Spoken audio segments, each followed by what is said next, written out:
Four heroes who failed in their duties, now eking out survival in a dark world. The stars have disappeared. The sky always black. Our own sun, dimming every day. Welcome to the afterworld. Flamespire, one of the last refuges of all mankind against the spreading miasma of darkness. Protected by the light of the ember spark. Here, their stories begin anew. Lucian, you make your way down the dark, muddy path between the twisted trees and brambles of the forest that surrounds Flamespire. But you can see it now. The sprawling shanty town around the massive cyclopean spiraling spire that makes up its center. At the very top, you can see the shining light of the ember spark that protects the city and keeps the dark miasma at bay. Here, perhaps you will find what you need. Lucian is heavily armored. He's got like a animal pelt of some sort over his shoulders that connects into a long cloak. Heavy axe in his hand. Shield that looks battered, like there was probably iconography on it at some point and it's long gone. One of the corners is just chipped and kind of broken away. His armor is pretty worn. It's dark. And the helmet part, the face guard part, is just perpetually down. So the only thing you get a really good look at, if you look closely enough, are his eyes on the inside of the helmet. And as he looks up at the pyre, the light, you can see it kind of reflect off of these very silvery, kind of light gray eyes. And he walks towards Flamespire, but with this like deliberate, heavy, everything looks, when he steps, it looks laborious. Like it takes a great effort for him to move. He's not super tall or broad. He's pretty standard in terms of size, like pretty average height, pretty average build. But it's like whatever weight he's carrying with him metaphorically is manifesting physically. He's heavily trudging through and just kind of walking past people, not acknowledging, shoulders kind of slumped, and walks right up to the front gate to go in and try to orient himself to find the four people he's been looking for. Two guards that stand at the gate will stop you. Halberds in their hands, they'll cross them before you and say, "Oi there, you an outsider?" He looks up, and even with a helmet on, you can see he's annoyed at being stopped. Less so by the formality and more so that it took so much effort for him to move in the first place. And he just looks and breathes heavily and says, "No, I need you to move. I need to gain entry." Well, we need to see your face. Too many half-hollows trying to find refuge. Can't be letting no one go empty. When he says half hollows, would that stand out as something that's common? Do we know that that's like a thing that's happening? Yeah, people who are on the verge of becoming empties, that will try and take refuge in the city, and then once they're in, one last thing sets them off, and it's a problem for everybody around. So they got to make sure you're not showing signs. Right, that makes sense. Lucian will adjust his approach. I appreciate that you adhere to your responsibilities so strictly. My face is heavily scarred from an encounter. It pains me a great deal to expose it to the elements. I would appreciate you letting me through. I can show you. And he'll like kind of pull up a sleeve to like try to show part of his arms to show like there's nothing, like his skin isn't hollow, quote unquote, and hope that that will suffice. Give me a persuasion check. Ooh, let's go. That's a nat 20, baby. Ooh, first nat 20 of the campaign. First roll. And also the first roll of the campaign. First roll. I contemplated, I was like, do I want to make him a dick? And I was like, no, he respects these guys. They're doing their job. I'm not going to give him a hard time. The one you were talking to is going to kind of squint his eyes and, move his head to the left and right and up and down and get sort of a better view of what he can of your face through your visor slit. And he'll notice the scarring you're talking about and say, all right then. And he'll go and grab your arm and, pull up the sleeve all the way, look at you from wrist to elbow, turn your arm over, see that you have otherwise relatively healthy skin, hair growth, musculature. You're not emaciating or showing any graying signs that you would normally see with somebody who's turning empty. And he'll say, all right, son. Go on then. It's warm here. You'll be safe. I thank you for taking this job so seriously. And he'll give like kind of a curt nod and then enter like a fish out of water right through the front gate and then stand at like the main intersection and then just start looking around and trying to figure out what direction is what and where to go. You don't know your way around this place. You are a stranger here. But you know what you have to do. And you know who you have to find. Who's the first name on your list? First name on the list, Brother Ulrich. You can't make it outside in the dark without a Dawn Warden, so I'm going to start there. All right. Brother Ulrich. 1 year after the events of Ilium. Where are you? Brother Ulrich returned to Spire after everything happened. And he is in like a secluded, like, not cabin, but like a secluded, like, nice little house, like inside of the, it's like little one room sanctuaries, like people can go to if they need to like be alone or whatever. Ulrich has secluded himself in one of these for close to a year now. So you are pretty much holed up in your rectory, studying scripture, or... Like he would have taken a vow of silence.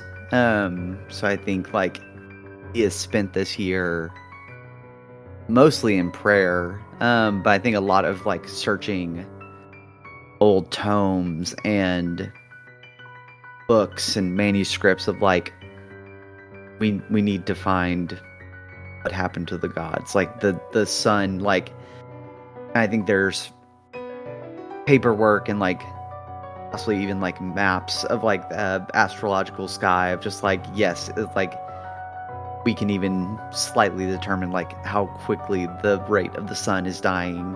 Like we're always running out of time. It's this weird like half praying for an answer from any of the gods, but specifically either Thander or from Pelor, who are like gods of light in their religion. And then the other half is just,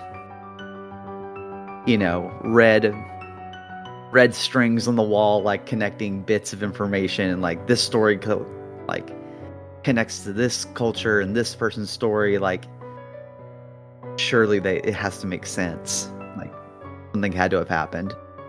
Charlie Day. But kind of. Pepe Sylvia. Pepe Sylvia. Well, as you are connecting red string between thumbtacks on your crazy person board, a knock comes at your door. A thing that has not happened in some time, at least 7 or 8 months since your return. Surprised, he will slowly make his way to the door and open it.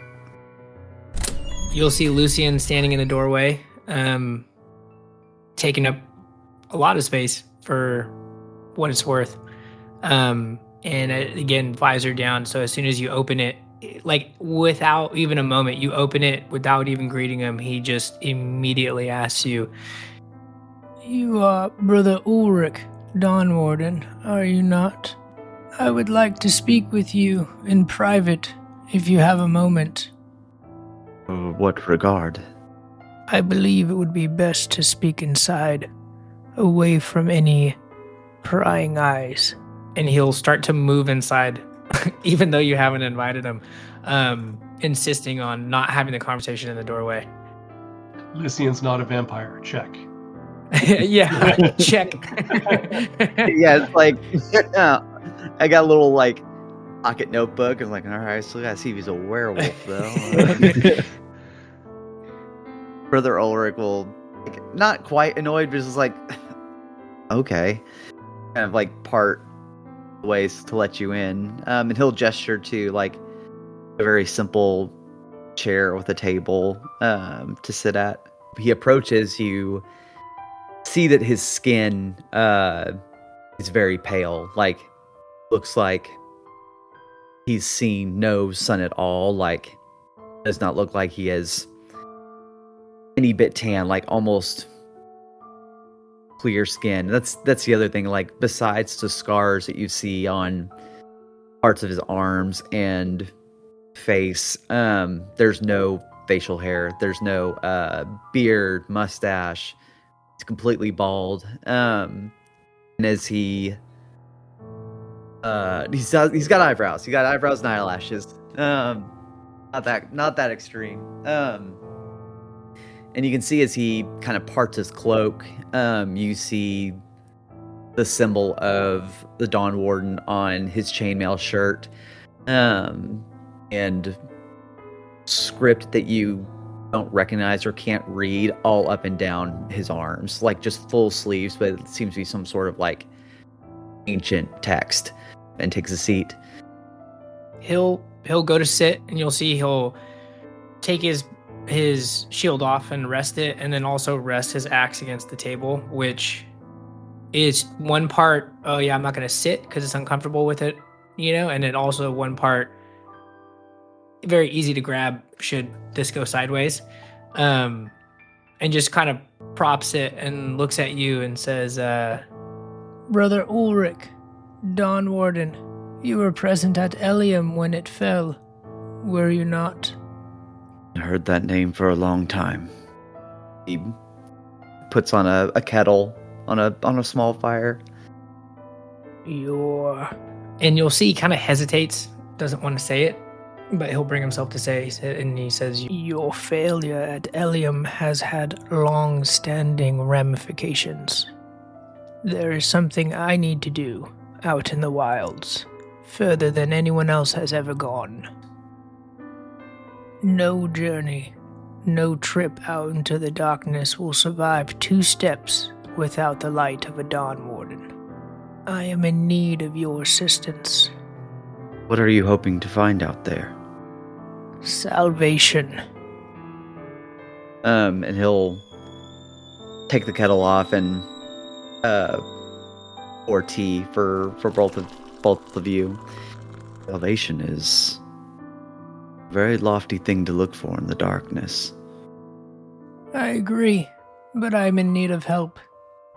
And why not bring another who would benefit from their own salvation? You hide here in the dark. I can assure you there's no salvation hidden amongst these 4 walls for you. Oh, I've been trying to find it with the gods, and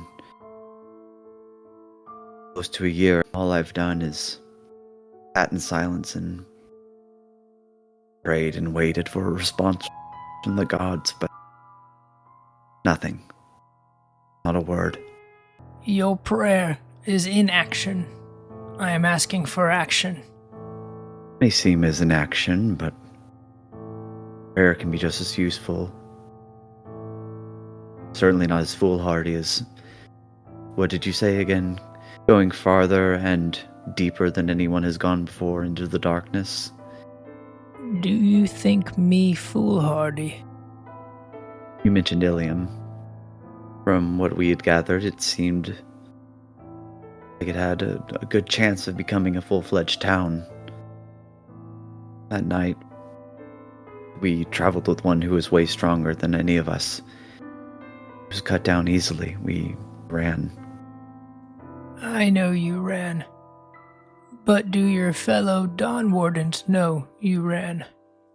Do the followers of you Dawn Wardens know you ran? He'll take a sip of his tea and look at you. Something you must know about me is that I will be honest with anyone who asks of me anything. They know I ran. They know that's why I seclude myself here. As he's kind of talking to, he'll pull like a brand out of the same fire that he put the tea kettle on, and as he's kind of talking to you, he finds a section on his arm that you can see already has some sort of burn scar, and he's gonna reburn a section of his arm with a hot brand, but he won't move or flinch as he continues to talk to you. Whatever you're looking for out in that darkness is already gone. For your sake, Dawn Warden, I would hope not. I believe the first line of your religious tenets is keep the flame lit, yes? I believe the very next line is do not yield in the face of darkness. Running is yielding. I offer you a chance to redeem yourself. And then he'll take the tea that you laid out for him on the little saucer and slide it towards him. But he won't take off his helmet, so you see him pull out a silly straw and stick it through where the eye visor is and just feed it down, and it does a little loop-de-loop into the tea as he sips it. Efficient. But menacingly, Jordan. Straw's red. Yeah, and it's a black silly straw. with flames on it. Very mid. Not not the pinks. The pink one.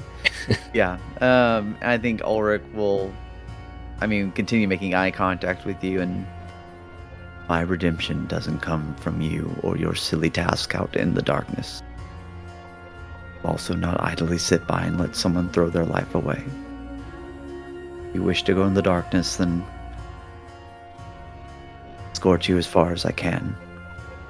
I welcome your help. The last caveat is that you do not refer to this trek as foolhardy. You really haven't even told me what we're looking for. I did. Your salvation and mine as well. Now grab your things. We have others to visit. Some, I imagine, you have not seen in quite some time. Be ready in an hour. Very well. I will wait for you. And he'll get up and he'll go outside and he'll drag the chair with him and sit outside your door for the hour. Because he doesn't trust you, you know? Oh, sorry. But he'll sit out there and wait for you to get your stuff together. There's just an absolutely beautifully carved bench that Ulrich carved out there. Just nope, I want the chair. No. Don't scuff the wood. And I think Ulrich will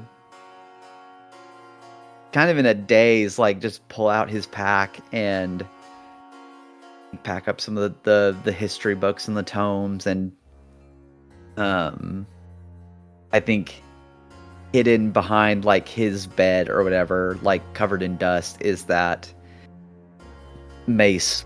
You pack up your clothes and traveling gear and whatnot, and then go under your bed where you stored the reliquary, where you keep it. So I move my bed out of the way, and I move a couple of floorboards, and actually inside of the mace that is down there, inside of the lantern portion, is the ember that I kept with me. You look at it as its soft, warm light bathes your face. It's the only thing you lied to the Order about. As far as they know, the ember was lost in Elium. Shut the door to the lantern and eat the last good berry that I have in my cabin, because that's all he would have eaten that year to sustain himself, and then walk outside. Every time he eats one, does he say to himself, "Can I interest you in a good berry at these trying times?"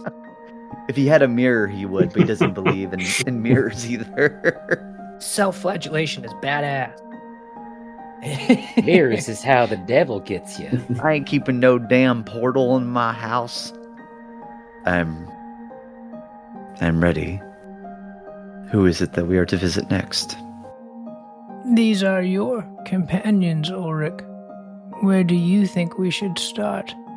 And he'll hand you a list of all of your names, with a general idea of where they are. Who do you think we should approach next? I mean, it might take all of us to find Bip, honestly. Maybe we start with Randall.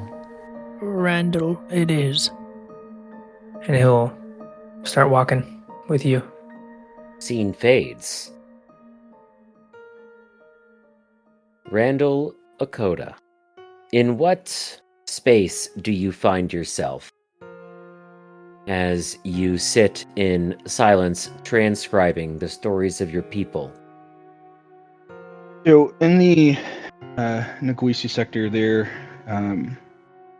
is a small building you would know to resemble a small schoolhouse. In that schoolhouse, where it's more or less a rather large classroom, a large board sits at the end, facing towards the door as you enter. So when you come in, you kind of immediately enter an academic space. Off to the left, if you were to face the board, there is a rather intricate wooden desk, covered in, there's a pile of books on one side. Parchment and paper litter the desk in their own piles. On the floor are more, I don't want to say books, they're more just like bound groupings of parchment that have been collected and collated into their own kind of thing. Randall would be sitting behind that. About the time of day that we'd be there, Randall would be sitting there. And it would appear he'd be writing feverishly. Kind of like a one-track mind thing where all his attention is focused in what he's transcribing, from one book to the other as he's writing it, or from one parchment bundle to the other as he's writing, almost completely unaware of the room around him. And it is there, with your singular focus, feverishly writing into the tome, one of the tomes you have acquired for this task, blocking out the world around you, seeing nothing around you except for the pages and the pen before you. As you write, you can almost feel something in the distance, like a vibration. It distracts you momentarily and you focus on it, and it comes into focus as a voice. One of the school teachers of this place, when you're not using it for your writing. Akoda? Mr. Akoda? You have visitors. His writing will slow down as he acknowledges the voice, but he doesn't look up. He doesn't stop. He just slows down and keeps going. That's unusual. Have they said what they wanted? One says he's an old friend of yours. Brother Ulrich? At that name, the pen will stop, and Randall placed the pen down gently next to the parchment, and as he looks up, he'll remove the glasses he was wearing. Brother Ulrich, you say? Yes. He says it's an urgent matter. Yes, send him in if you will. I'll receive him here. Of course, sir. And she'll leave, and a moment later, Brother Ulrich will walk into your little schoolhouse study chamber. With him, a heavily armored individual. Mr. Okoda, such an interesting change of pace for a former adventurer. Although this does seem to suit you, we've come to request your assistance with something. Isn't that right, Brother Ulrich? Seems that this gentleman is giving us the chance to redeem ourselves. You'll see Randall slide his chair back, and Ulrich, you'll notice the war club he once wielded as a weapon sits against the edge of his desk, and he grabs the top of it and holds it to steady himself as he rises, and you'll both notice there's somewhat of an unevenness. He's a little unsteady as he gets up, and you can see on his left leg there's a brace that goes from the bottom of his boot just above his knee, about a quarter way up his thigh, and he steadies himself and kind of locks his leg out, and using the club as a walking stick now, he takes a step forward and says, "Well, Ulrich, straight to business. After all these years, it's been some time, not even written correspondence, and I see you, and not so much as a decent pleasantry, just your friend here. Straight to business." I do apologize for the interruption and the shortness. Tough year for me. Yes, I can imagine. Tough year for all of us. Now, you say redeem ourselves. What do you mean by that? And as he says that, he'll kind of lean back and take a seat on the edge of his desk and hold his walking stick out in front of him with his hands clasped over it. Explain, Ulrich. What is this? Eliam.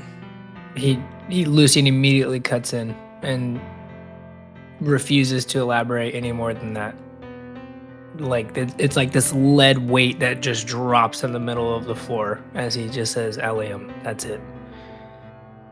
Randall look towards Lucian as he says that, with an inquisitive kind of look on his face.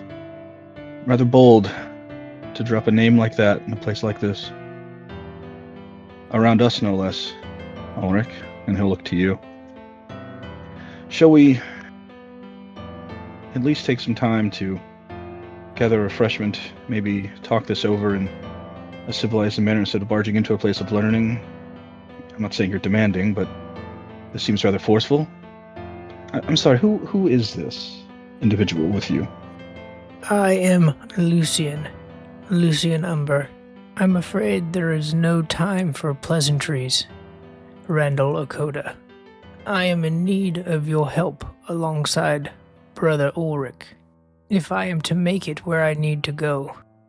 And he'll take out a map, lay it out on the table in front of both of you, and you'll see, there's not a ton that's charted, but there are some major landmarks. And you see he's circled the Ash Plateau Chapel, right? Which would be pretty notable for all of us in this world, as it was like a throne or a seat of a god while they were here. This is where I'm going. This is where I need to go. You know the wilds. You're a man of education. I wonder if you could be persuaded to join at the prospect of what we stand to find there. He's looking at your map, contemplating what he sees in it and listening to what you're saying. Why is Eliam important to you? Why do you know that name? Eliam's fall set into motion a great many things. The darkness took advantage of that fall, and people paid the price. I paid a price, and I promise you the same thing I promised Brother Ulrich. At the chapel, therein lies our salvation and redemption. You would seek to redeem failures. Yes. Well, it seems you have just intentions, and I would say I am thankful you would want to redeem one such as myself. But if you're here searching for a companion to go on one last adventure, well, I think Ulrich may have left a little something out of what happened there to Ilium, and he'll pat his knee with the brace. I'm willing to help you in whatever way you need for research, anything I can gather from my tribe that could help you in the wilds, I'd be more than happy to do, but as far as traveling, I don't know how much help I could be any longer. That part of my life is... well, it's been put in the rear for a reason. Do you find solace here in this schoolhouse? Peace, perhaps? Peace? Yes, I found peace. Do you think the people here have peace knowing what you did? Did you tell them your role in Eliam? I've not gone into detail about it. My adventuring was not something favored by my people. They know I was one. They know I've failed and succeeded. They don't need to know the details. Then I would ask you to reconsider and come with me, or else they will know the details.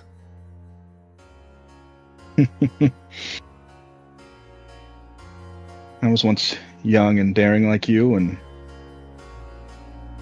oh, I suppose you have an old man up against a wall, as it were, or you believe you do.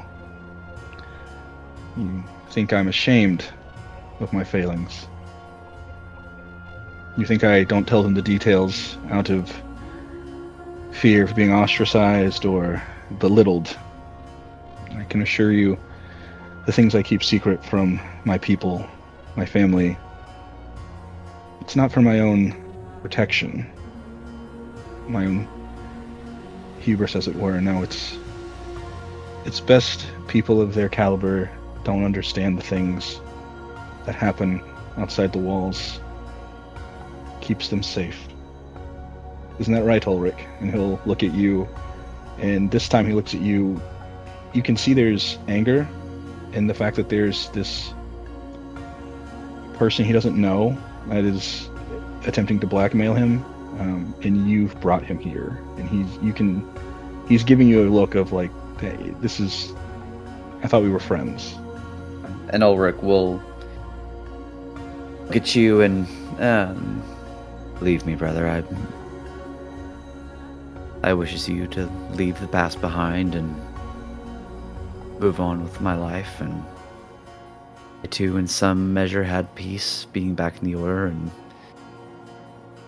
deciding it was no longer worth venturing out. I was beginning to lose hope.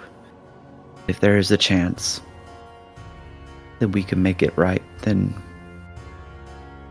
I think we have an obligation to do that, regardless of whether or not blackmail's involved. And I look at Lucian. Randall, give me a perception check. 13. As you talk, it suddenly occurs to you that you've kind of still been writing during the course of this conversation, almost like just muscle memory. You know, the same way if you stand in a doorway and press your arms straight against it, that stored up kinetic energy will just keep your arms lifting when you step out of it. You were in such a flow state, you kind of just kept writing. And you realize this and look down and realize that, you know, of the script, you had gotten halfway through the page with what you were writing before.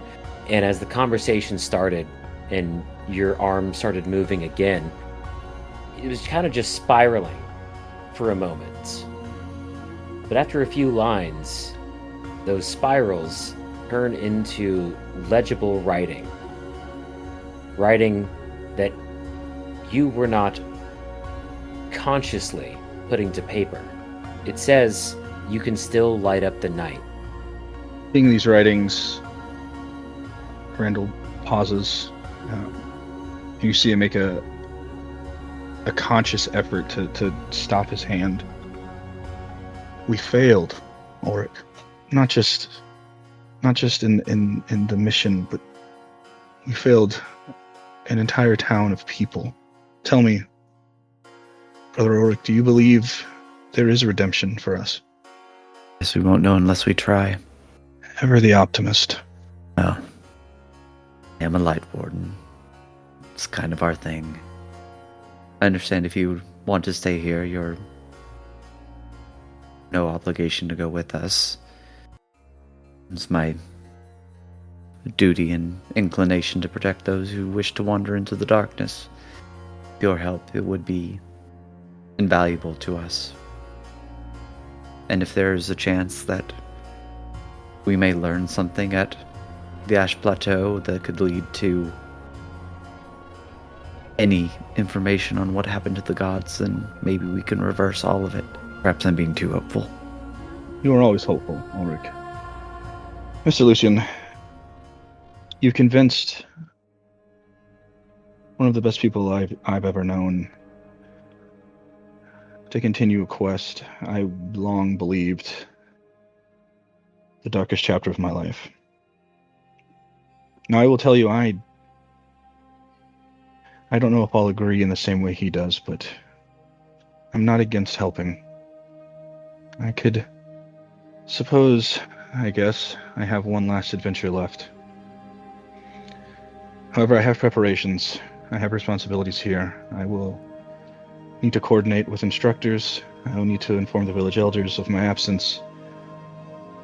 So I'll tell you this. If you can convince Torgog, bring him here and have him say he will join, I will accompany you. And with that said, Ulrich, do you have any idea how difficult it would be to find Bib? That's why I came to you first. Last I heard, he was teaching, which is terrifying. Who knows where? How bad could it be? I mean, the fire spells that he did cast were pretty weak. You have a point. Yes. Though he did throw a dagger with amazing accuracy. That was incredible. An eccentric fellow, yes. As I said, allow me to make my preparations. Give me time. And if you can convince Torgog, I will join you. So be it. Lucian will start to turn, and as he turns with Brother Ulrich, he'll turn to Randall and say, A wounded wolf is still dangerous, Mr. Randall. I'll be back with or without Torgog. and he'll just keep walking. And then turn to Brother Ulrich and go, Let us depart and find Torgog so that we can continue this. I have a hunch where he might be. Lucian, and he'll call to you as you start to walk away. You entered here rather rudely, like a vagabond. I believe we have a deal. A deal is shaken upon. We can at least be civil moving forward, and he'll extend his hand to you.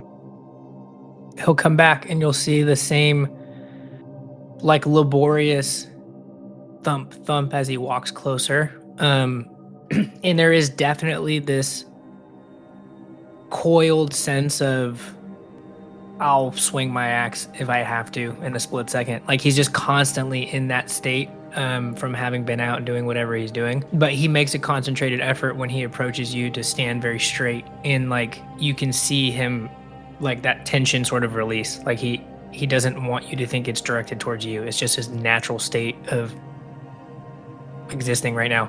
And he'll shake your hand firmly. And that's that. And he'll turn in the same heavy steps. And then he'll take Brother Ulrich to go find Torgog. Yeah, the two of you walk out of the schoolhouse, leaving Randall behind to make his arrangements.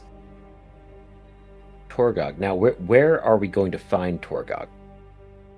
He would be in a business district, like a warehouse district, loading a wagon of raw materials into a storehouse.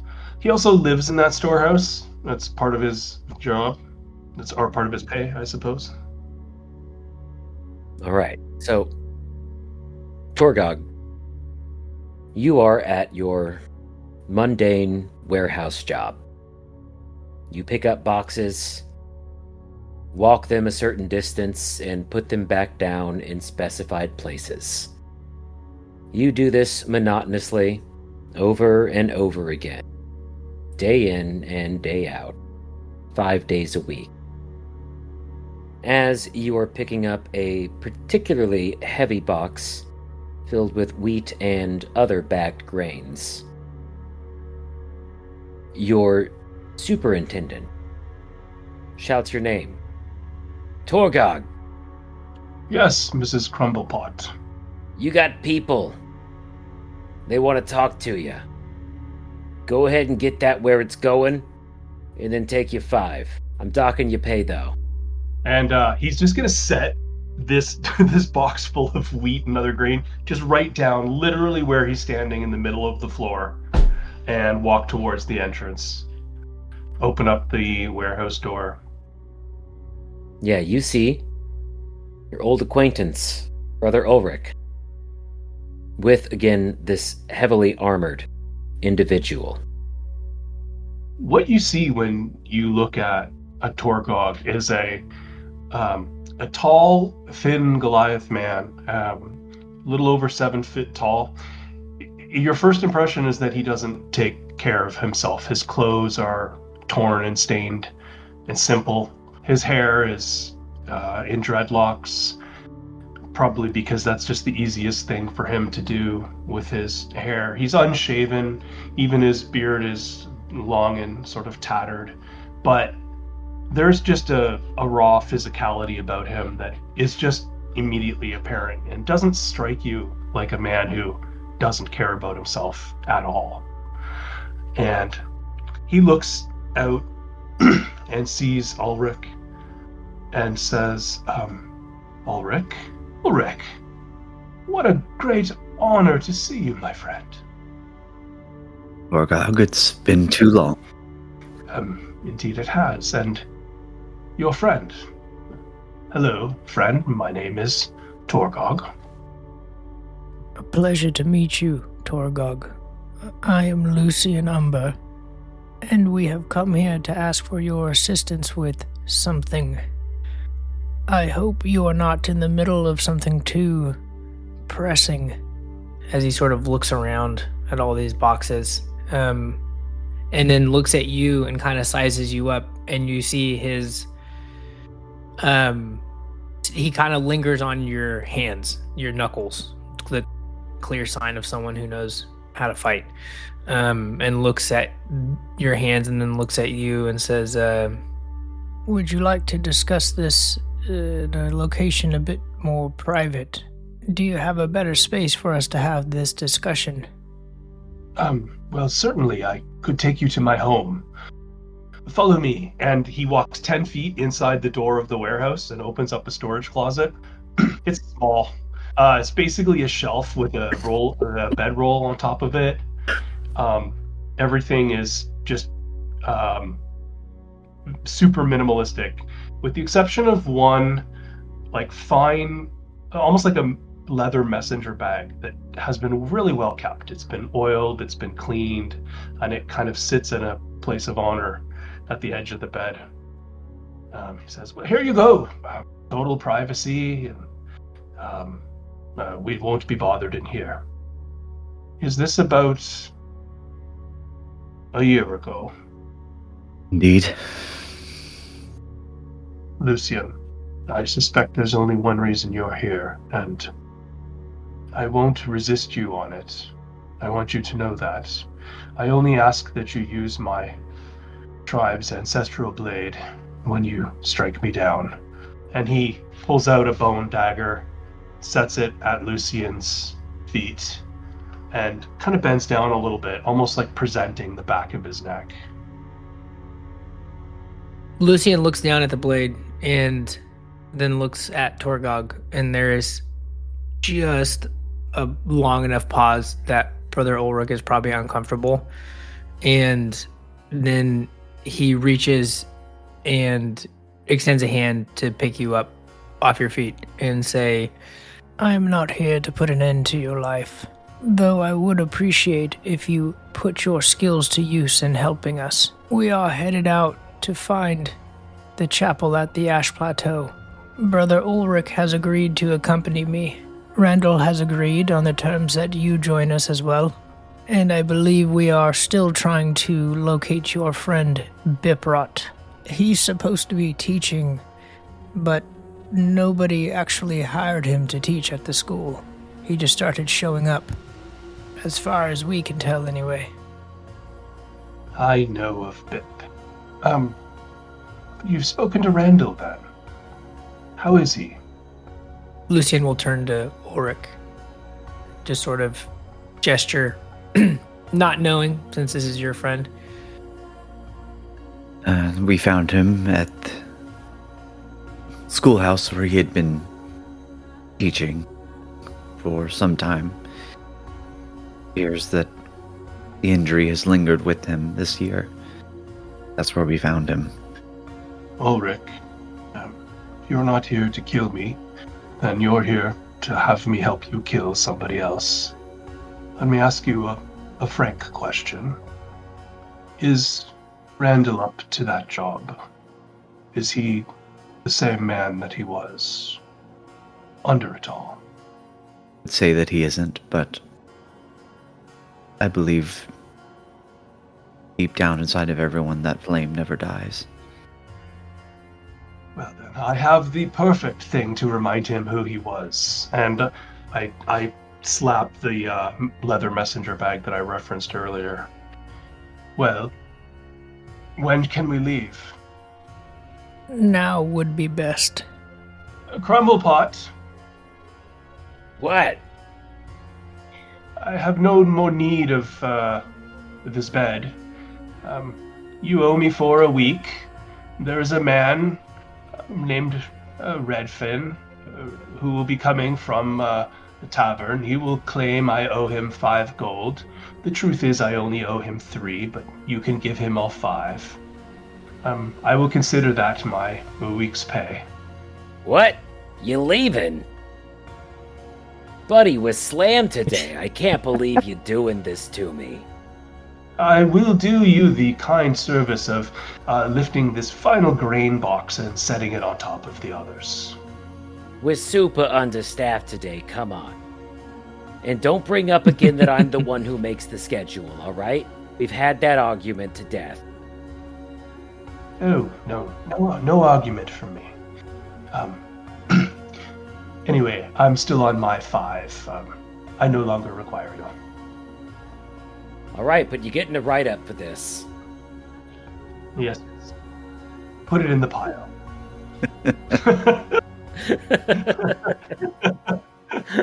Yeah, put him with the rest. And Ulrich casts Sacred Flame on his citations. he Torgog takes honestly 40 seconds to sort of scoop what meager possessions he has into a dusty old backpack, throws the satchel over his shoulders so it rests on his hip, and says, all right then. Let's go. We are not too far from where Biprot was last seen. I was told to follow the smoke and scorch marks in the hallway.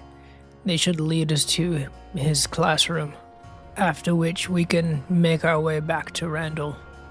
Yes, that does sound like Vip. Tell me, Lucian, are you a Dawn Warden as well? He lets out this raspy, what is the closest thing you guys would probably hear to a laugh. But it sounds almost painful, and he says, I am decidedly not a Dawn Warden. No.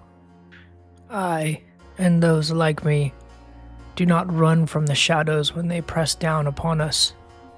And he just walks off to go find Bib. I turn to Ulrich. He doesn't understand. He thinks we ran because we are ashamed of losing a fight.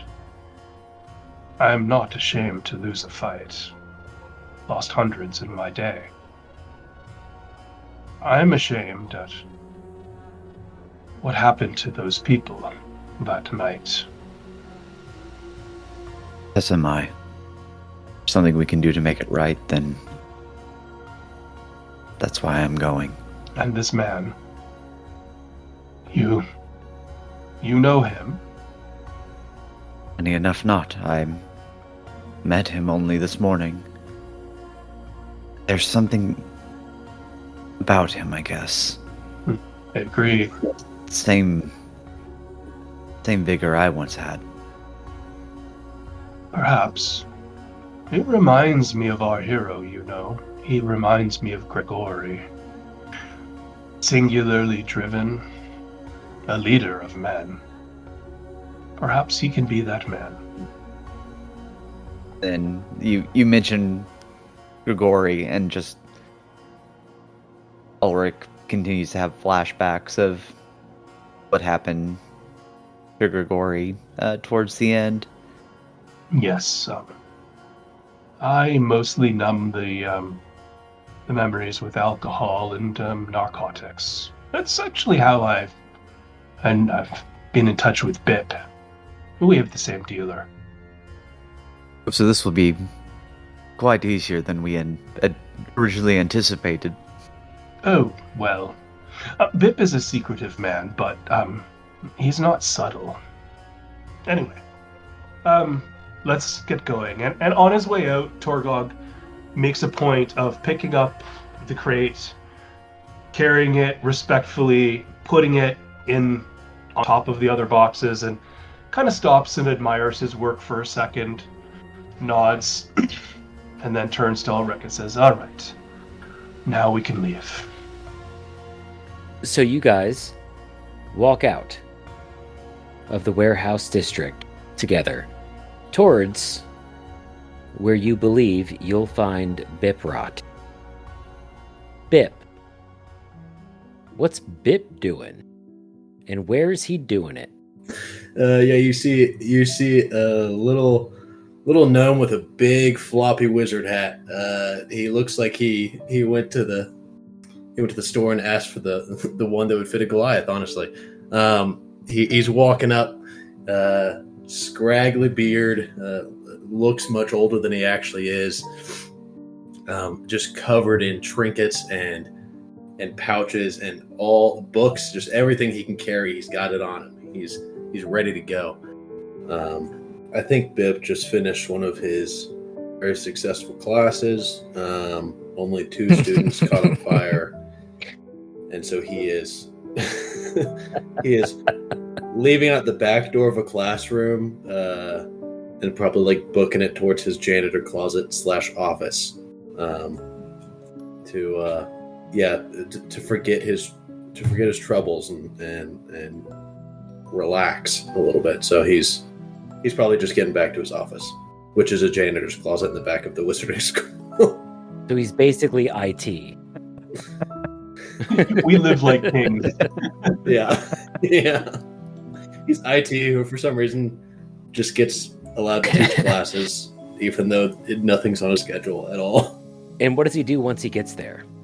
Once he gets back, so from the outside, it does look like a closet. From the inside, for a gnome, it's fairly spacious. He's got a kind of a classic office. It's got a wall of bookshelves. It's got like components and maps and all these sorts of things. Whether or not he stole them from other classrooms or offices, you can't really tell, because obviously there wasn't an office before him.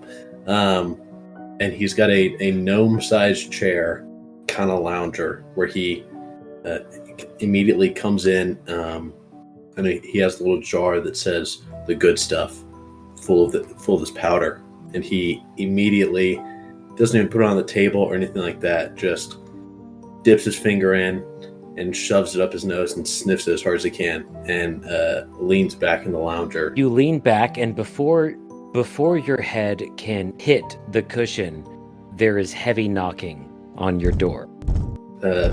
Bip will look over at his cat, Familiar, and just give it like a side eye, and then start leaning back again, thinking that it was the cat. No way someone knocks on the janitor's closet and starts leaning back again until I'm sure the knocking continues. Moments later, the knocking resumes, but louder and more forceful, with a metallic clank behind, like that of gauntlets. What the heck? With a tinge of open this fucking door behind it.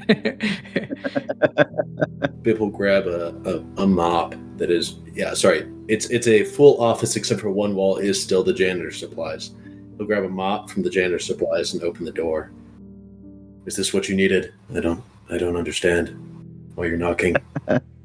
And you will see Brother Ulrich, Torgog, and this strange armored fellow that you don't recognize. Torgog. Biprot. He's probably seen Torgog a few times at their dealer. And so he'll give Torgog this, like, you know when you hug someone and you know that they're sad and they just hold on for a really long time? I think that's the hug he always gives Torgog. And so he reaches up and I think goes for what is a semi-normal embrace for the two of them. God, you've never visited my office. Welcome. Are you teaching here? Yes, in a it's kind of a hybrid format. I just walk in and there's normally students in a classroom. I'll be honest, I'm a bit confused too. I could be on a schedule for someone. I don't have the schedule. This is clearly not, I don't really know what's going on. I don't remember most things. So I think I'm teaching. Yes, that's all I know. Biprot, I am Lucian Umber. From what we were told, you seem to find whatever class is empty at the time, and then begin instructing whatever students enter the room. So if your time permits, we would very much like for you to join us. We would probably make it back in time for them to officially add you to the schedule for next semester. We could certainly use your help. He pulls out a schedule of nonsense. Just absolutely no... You don't know how he gets to a classroom and figures out which ones are empty. Like, it makes no sense. I might have some time, but where do you need to go? Do we have a place? We're headed towards the Ash Plateau, the chapel there, further than anyone else has ever gone.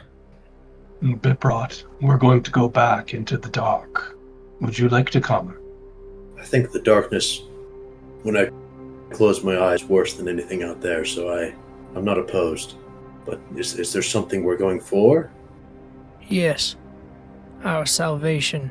We need you, Bip. What are we hoping to be, delivered to, or delivered from? I would say we are hoping to be delivered from the failure at Elium. Do we think that someone will do that for us, or is that more of a personal feeling for each and every one of us? I believe there is something there for us at the chapel that will allow us to achieve the salvation and redemption we strive for, that you all need to move on from what happened. It is likely there is some remnant of whatever God was seated there. I can't hope to get there without your help. All of your help. Well, just be honest with you, I don't think that there's any remnant of a god left. Because that would imply that there's good. But I also have no reason to stay here. I guess what little I care about is these two men standing right here. So I will go with you, but I just don't want us to have too much hope. I appreciate your candidness and will respond in kind. I have some... And you'll see him kind of fumble for the words and try to figure out how to explain it to you guys. I have strong reason to believe there is something there waiting for us. I know something is there waiting for us. I have been told. We just need to get there. Do we have Randall? Is he in? He agreed on the terms that we get Torgog to join as well. He is finishing up his affairs as we speak. We will pick him up before we leave the city. But when do you want to leave? Now. Oh. Well, can you help me pack? And he'll hand Lucian specifically, the one he doesn't know, his backpack. Can you hold this and I'll just throw stuff towards you? By all means. Thank you. I appreciate it. And he gives Torgod a list. he scribbles it down real quick. Here's all the stuff way up there. Gives Ulrich another list. Here's the medium stuff. I'll get the stuff off the tall shelf, just like the old times. For some reason, everything on the tall shelf is the bongs and pipes and cleaning supplies for them. You don't know why a gnome keeps all of his drugs and drug paraphernalia on the top shelf, but here we are. No, that's what Bip thinks moderation is. If I keep it out of reach, it just stops me. And that's how I'm...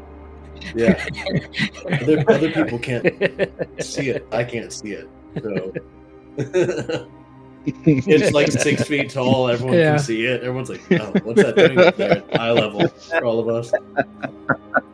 And yeah, he'll grab, I'm sure, a ton of components that he's kind of stolen from the school and and bought from his dealer.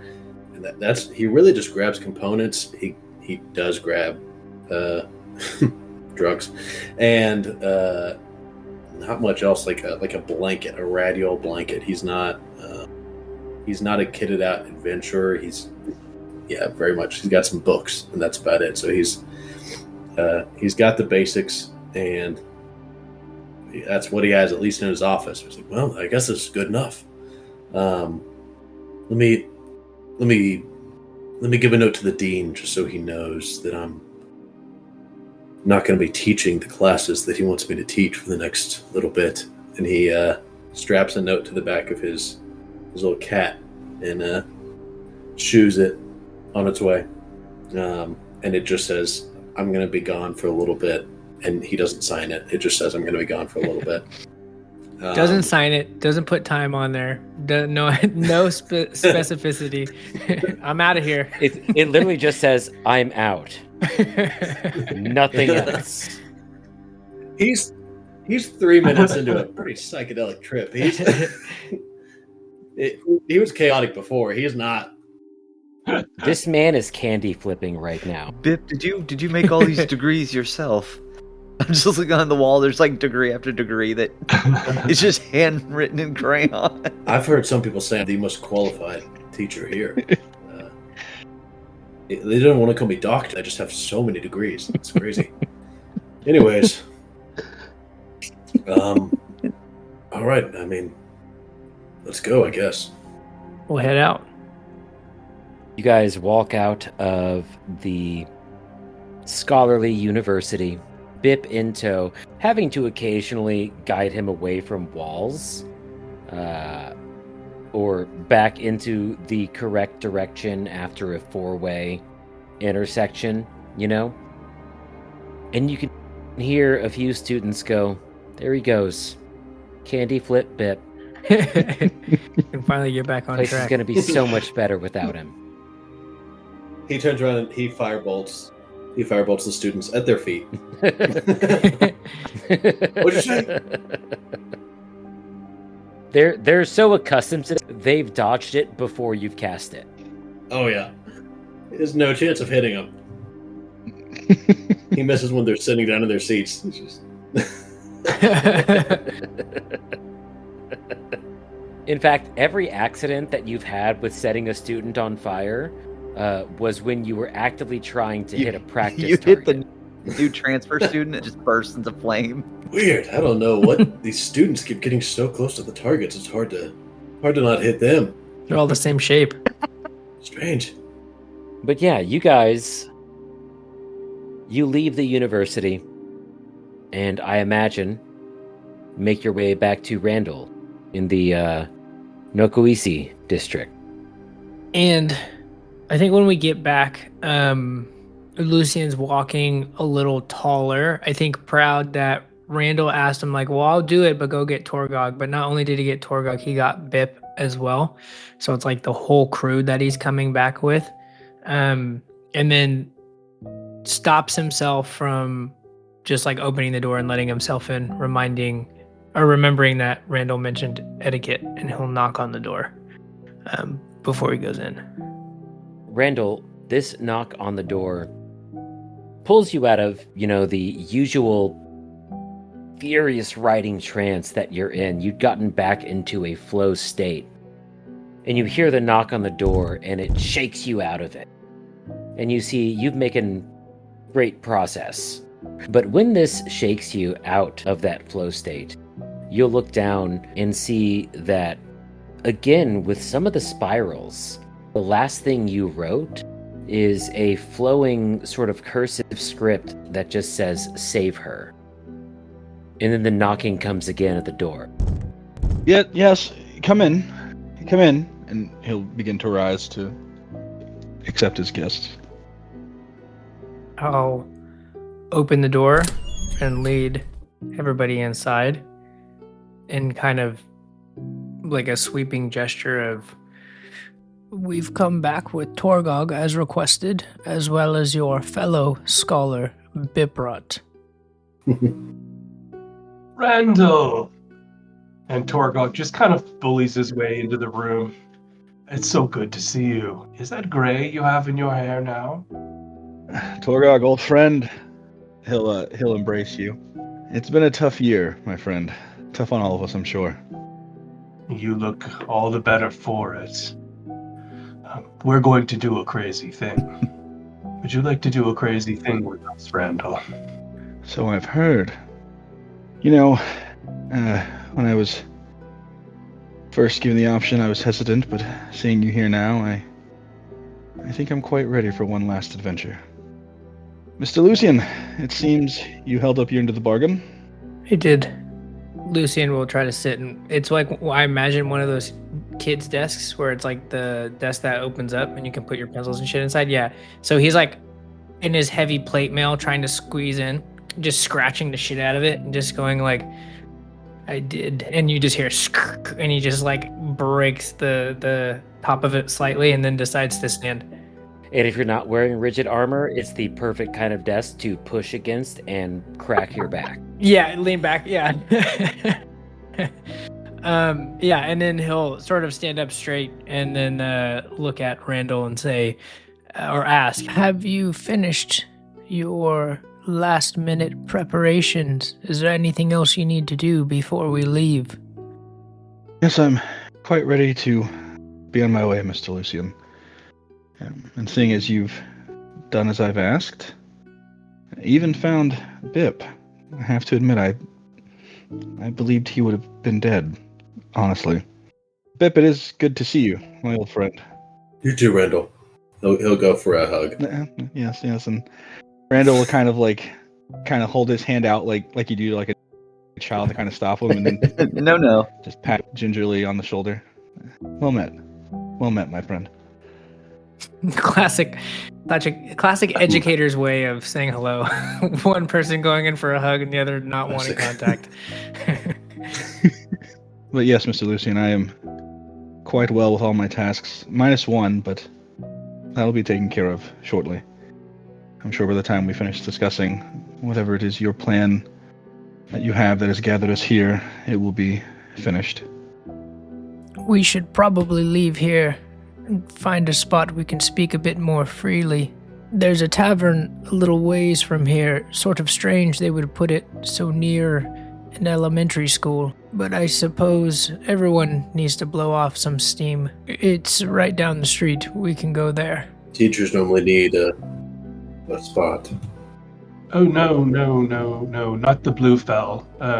I'm not welcome at the Bluefell right now. We could do the tykes and pints. That's friendly for everyone. Sorry, the what?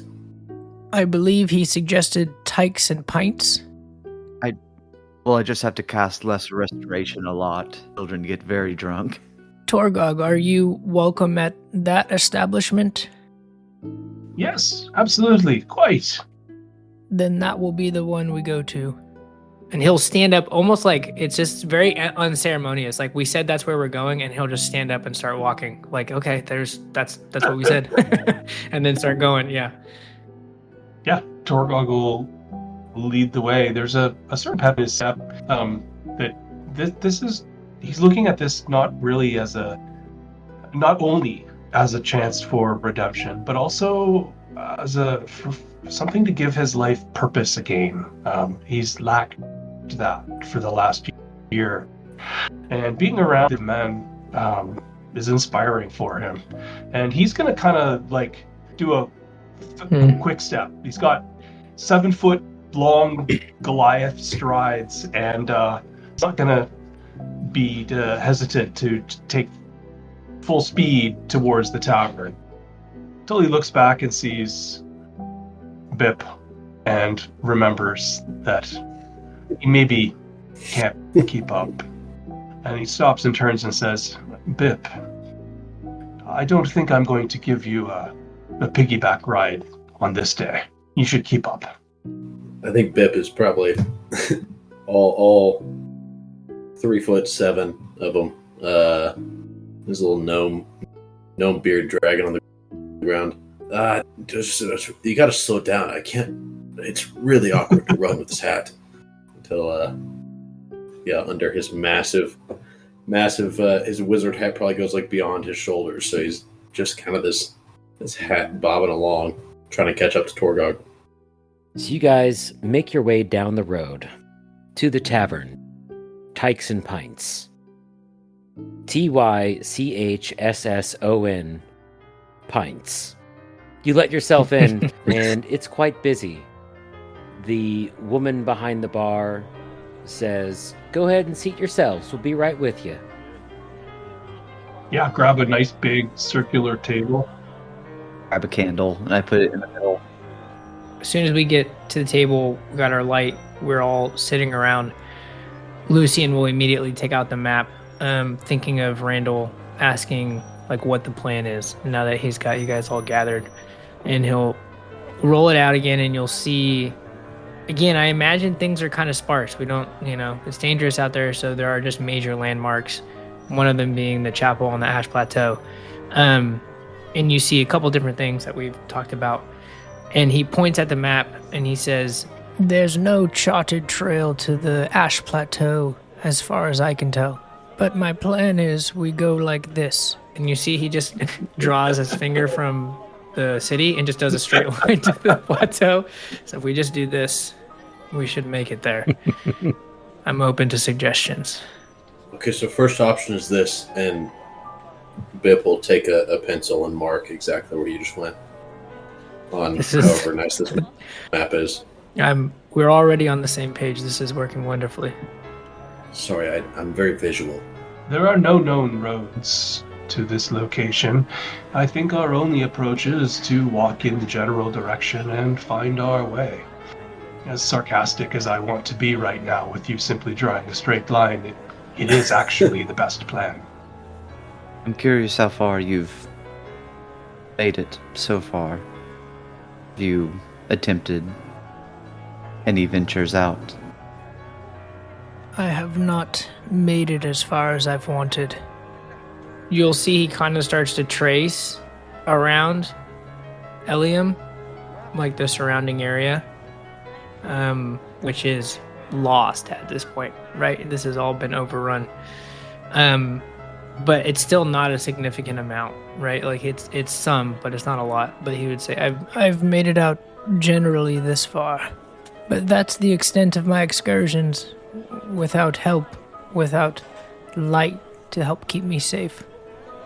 Oh, speaking of light, if we are to walk into the darkness again, Ulrich, would your church, I don't suppose, be willing to provide another ember? Most likely not, but thankfully, we won't have to worry about that.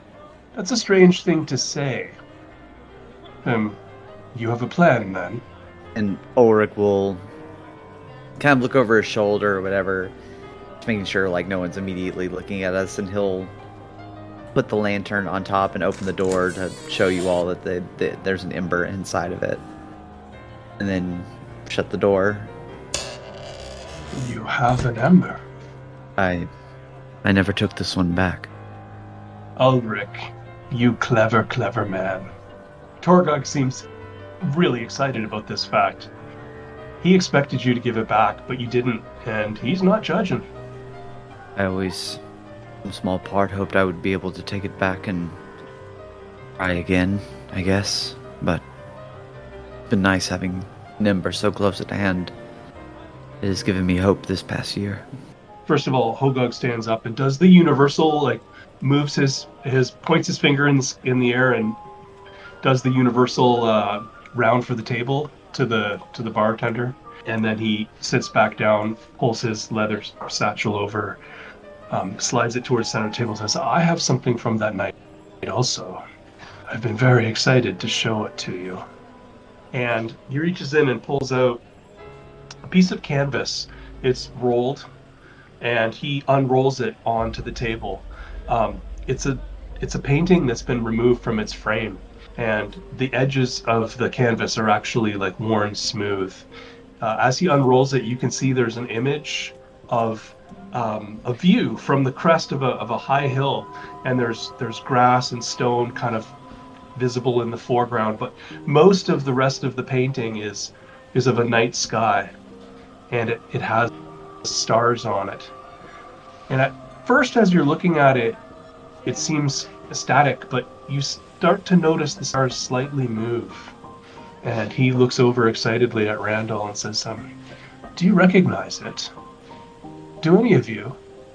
Ulrich, we acquired this. We acquired this in a cabin a year ago.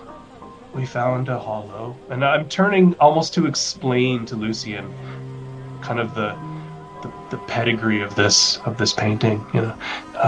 We found a hollow, mesmerized by it. We dispatched her, and she was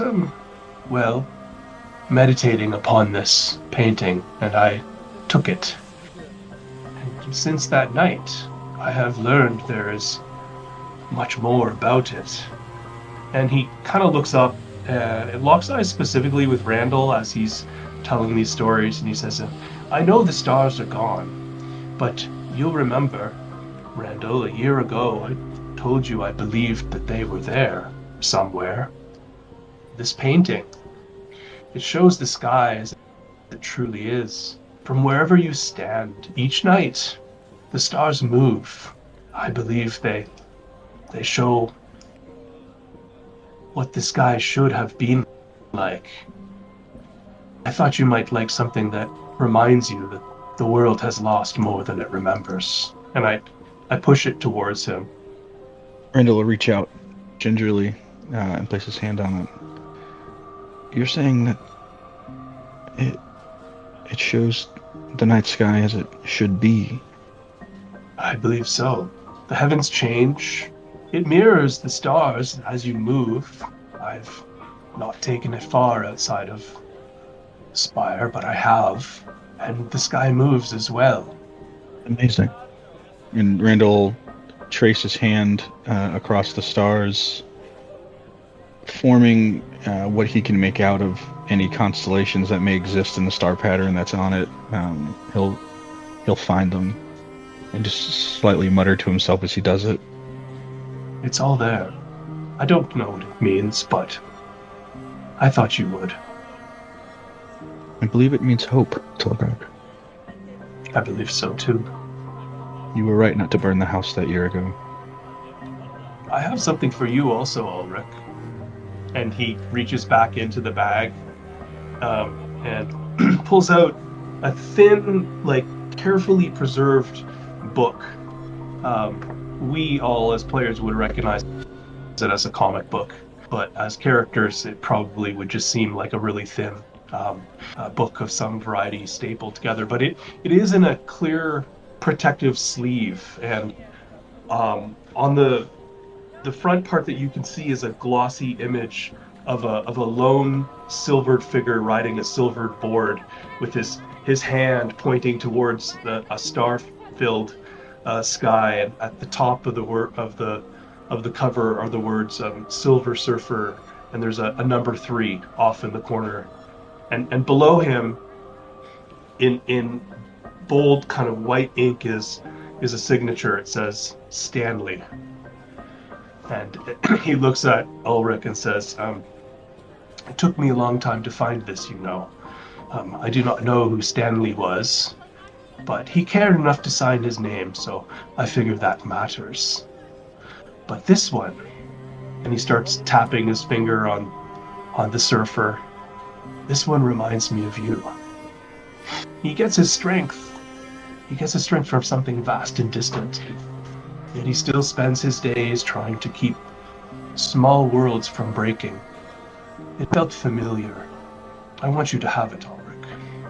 Ulrich will very gingerly take this into his hands. He's very used to handling fragile and ancient tomes, and so he treats it with the same respect. And it's quite kind of you, Torgok. Thank you for your generosity. I'm glad we're all together. There are others out there, you know. This one is labeled number 3. I have not found 1 or 2. I've heard rumors of 7. I'll keep looking. Yeah, we could just abandon the quest that Lucian's trying to get us to go on and just look for the rest of these comic books. His axe slide out of its sheath, like just off his belt loop. You just hear a shing. All right. We'll get the Star Wars ones first. Now, friends, I think we should acknowledge we're going to go back into the dark. It's not all going to be heroic stories and brave tales. There's a very good chance we don't return. It's a good point. I think, should we succeed, it is more than worth the risk. I think about that night a year ago all the time. I think about it in my dreams. I think about it in my nightmares. I think I'm being called to this, as I think all of you are also. And you, Lucian, you have a role to play here that I don't yet understand. Lucian, as Torgok says this, you hear the tinny metallic echoing inside your helmet. A familiar voice. That of your wife. As she says, almost whispering in your ear, "Are you going to tell them while they're here?" Oh, fuck.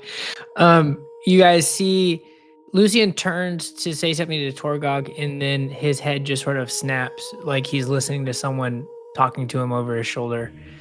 And then kind of nods to himself, unsure of how much to say, though. And he does say, I mean, mumbling to himself, but probably audibly enough for you all to hear, like, Yes, I'll say what I need to say. As much as I need to say. At least in this moment, I will tell them what they need to know.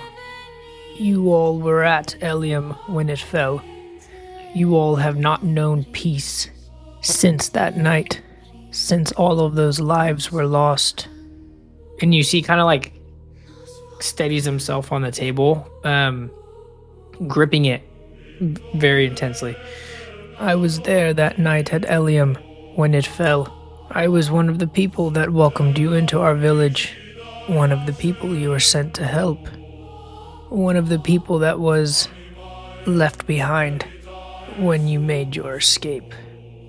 Which is why he'll turn to you guys and look at Brother Ulrich. When I said there were several ramifications that followed that night for that failure, I know what I'm talking about. I've seen it. I've seen it out there. That was a horrible night. It's much worse now.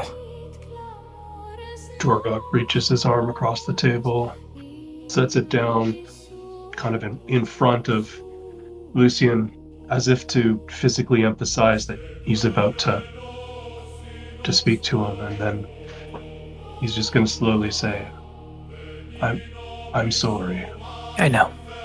I'm sorry, Lucian. I'm grateful to hear you survived. Were there many? No.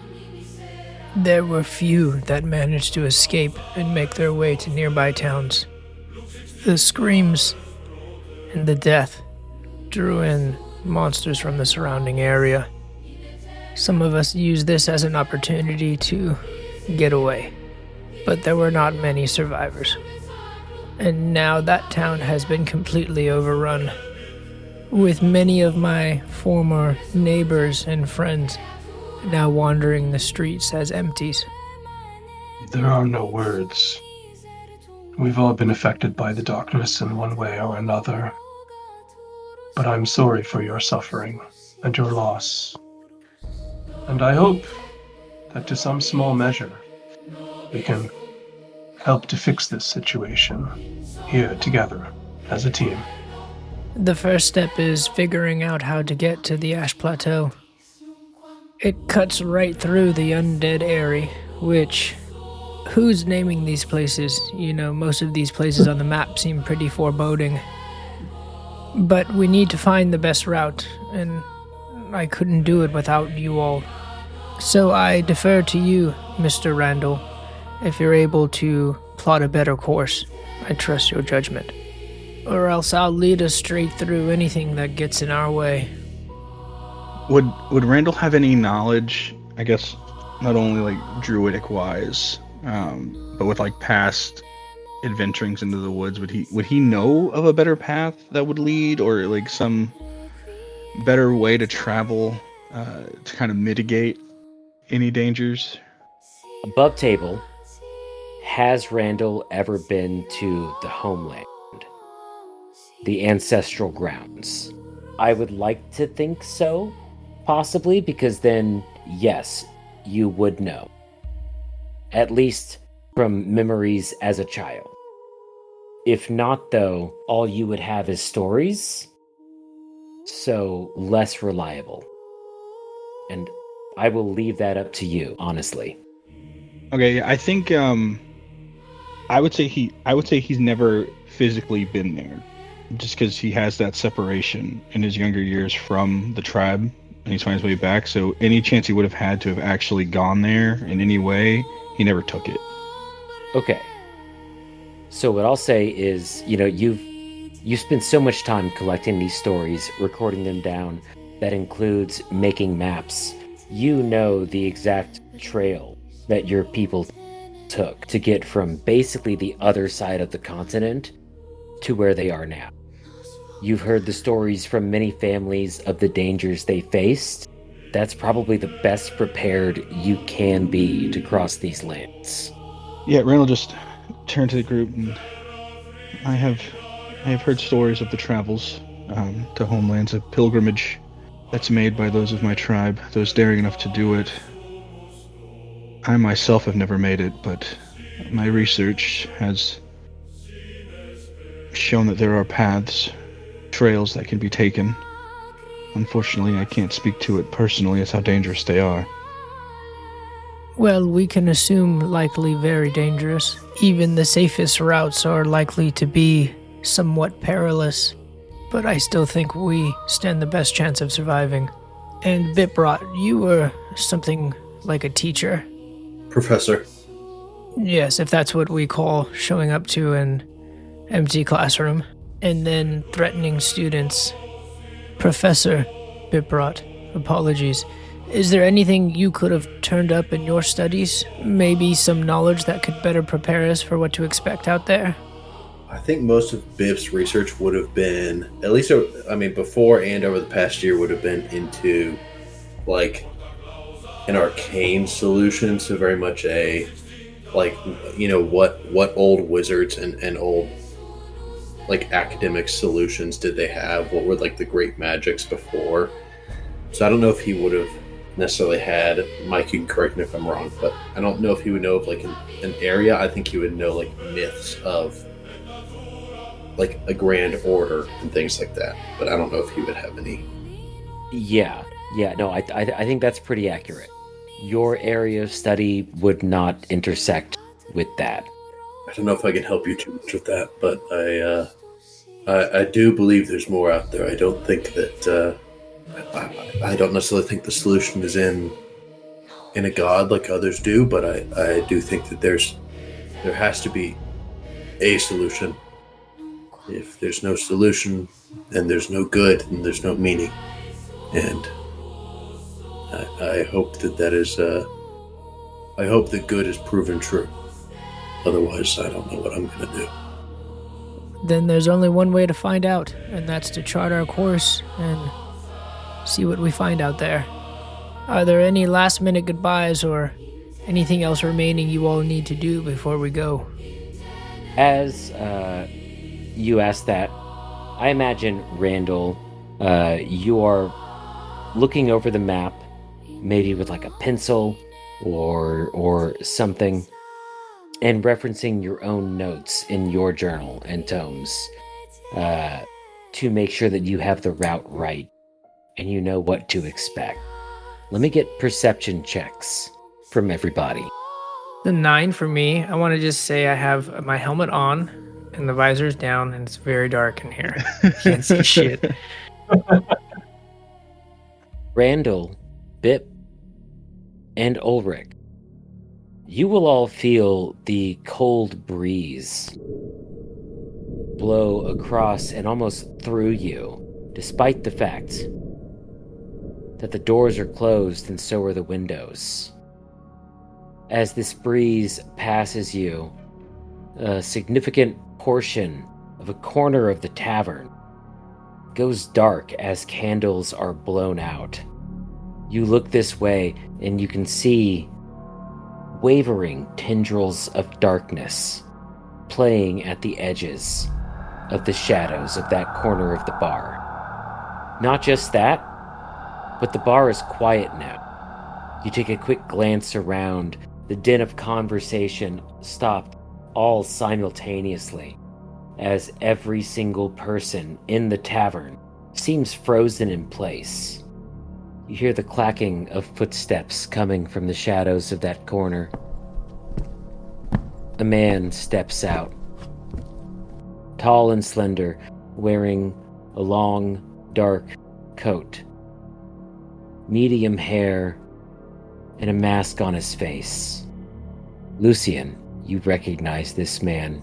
He was there. Yeah, you guys see Lucian grab his shield and his axe and he starts marching towards this guy.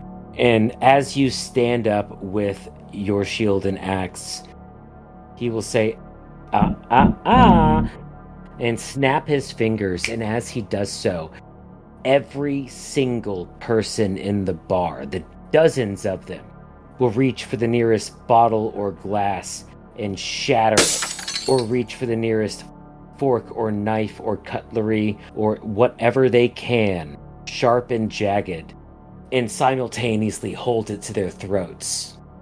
You don't want to do something you're going to regret, do you? You guys see... Oh man, how do I want to say this? You guys see Lucian, like, stop, but, like, his feet are doing that thing where they're kind of shuffling forward. Like, he's still considering, like, I don't know these people. You know, like, I lost everything, you know? So in his view, he's like, I didn't come here to save these people. But knowing what he knows about you guys, you can see there's this struggle of like, oh man, if I do make a move on this guy and all these people die, I might lose the only allies I have that are going to go with me. But there is a very clear, like kind of knee jerk, like maybe I just fucking go for it. We lose some people. Maybe I can get to him in time. But he stops himself thinking better of it because he doesn't want to push you guys away. Is Randall close enough to Lucian? Would he be close enough to Lucian that if he wanted to use his War Club walking stick to kind of like tap you on the shoulder to make you pause? Are you close enough for me to reach you? I would say so. I've really tried to. He's not a fast moving guy. He's pretty heavy, in his armor. So I think he'd be close enough for you. Okay, yeah. Seeing you get ready to kind of lunge forward, Randall, kind of a little quicker on the uptake, would take his walking stick and he would put it kind of on your shoulder and kind of pull back with the obsidian orb to kind of, give you that feeling of like he's trying to get your attention. And just say, Mr. Lucian, patience. Remember, chivalry. Right.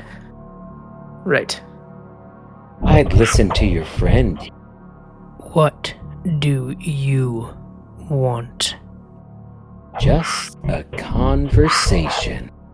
He steps forward, walks right past Lucian to the end of the table you're sitting at, pulls a chair out a little farther than you normally would, sits in it, crosses his legs, and says, "So, what's this little get-together?"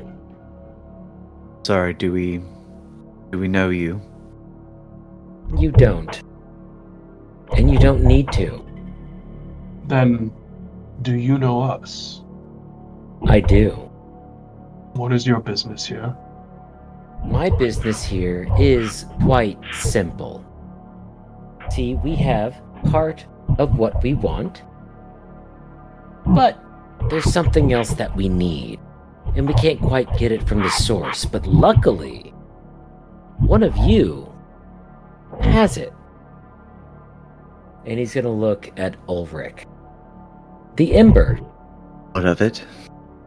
Hands it over. Please. Rick will grab his mace, which is attached to the lantern, which has the ember in it. He grabs the handle, And he'll say, "Slowly now. You don't want anyone getting hurt." And one of the women holding a broken bottle to her neck will start to move it. You see blood start to trickle down, and tears start to fall from her eyes. You're nothing but a coward. And I'm going to turn to the man and say, we've watched many die. And although I not want anyone in this bar to die here tonight, if that is the way that things must be, then that is the way that things must be. We will not give in to your demands. I'm not negotiating with you. You're not the one holding the ember. Brother Ulrich, so-called Dawnborn. What say you? And you'll hear the leather glove squeeze the handle of this mace. Go back to the shadow from whence you came.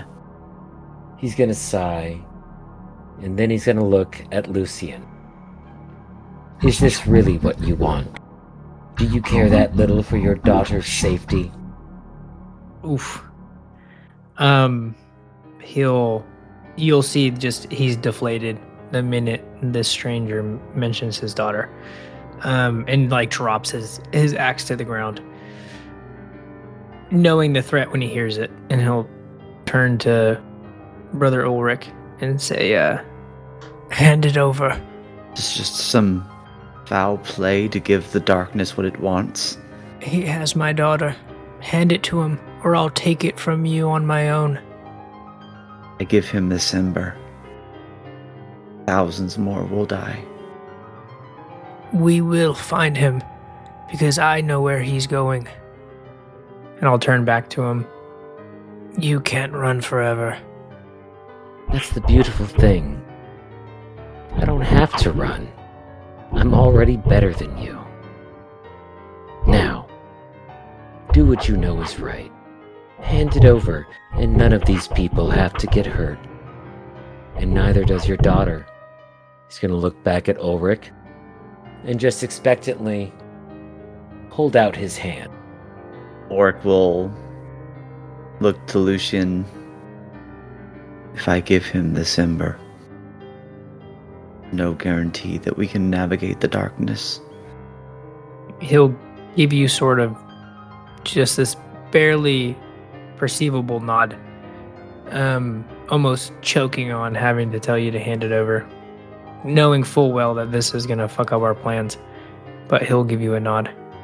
And slowly and painfully, he'll move the ember.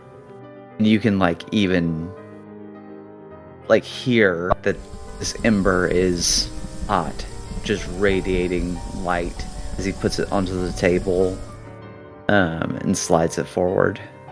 Never mind in the first place. That is a wise decision. And he reaches into his coat and pulls out what looks like a velvet bag. Reaches out with a gloved hand, grabs the ember, and you can see the steam rising as it seems to burn his hand as he very quickly shoves it into the bag and ties it up. You've done the right thing today. There really is no sense delaying the inevitable. And he walks away, his heels clacking on the floorboards as he disappears into the darkness. And then his top half reappears out of the shadows one more time and says, "Oh, I almost forgot." And he snaps his fingers, and every single person in the bar slits their own throats. He disappears once more into the shadows. The candles that went out relight themselves, and he is gone. Lucian, who is that man? We need to leave. I'll tell you on the way, but we need to get out of here now. Yeah, Torgog has a million questions, but he understands that nothing good happens in this bar right now. He stands up and bolts to the door, almost looking to see if he can see the man inside. As you stand up, the door to the place is burst open. And a woman, wearing mostly black leather, 2 blades on her back, and eyes that denote some kind of personality disorder. Something unhinged about her. She opens the door, sees the gore and bodies everywhere, and with a smile on her face, shouts, in a voice that doesn't match her expression, "Oh my God! All these bodies! Oh, they killed them! Somebody get them! Somebody stop them!" And then she runs away. And you can see the shadows in the doorway of people coming to see what she was talking about. Well, friends. Yeah, a quick clarifying question, Mike. Does this tavern have windows and things like that, or is it mostly the main entrance in and out? How much visibility do people have looking in as they're approaching? The windows are stained glass, so people can't really see in, but you also can't see out. There's the main entrance. OSHA doesn't exist here, so there's not a fire exit or another exit that you know of. All right, time to go. And then I just the fastest you've seen him move. I'm going to make a run for the door. We don't want to be here. And I'm just going to try to book it. Agreed. Literally barrel through anyone who's in the way. We got to get out of there. Lucian gets up, puts his shield in front of him like a bulwark, and starts rushing toward the door. And the credits roll right there. Man, I should have just let the people die. I should have gone that route.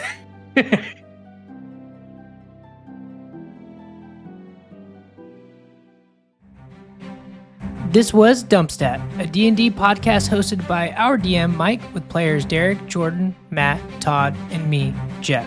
Be sure to follow us on social media, and if you like the music and sound effects used, check out the episode description for all the info you need.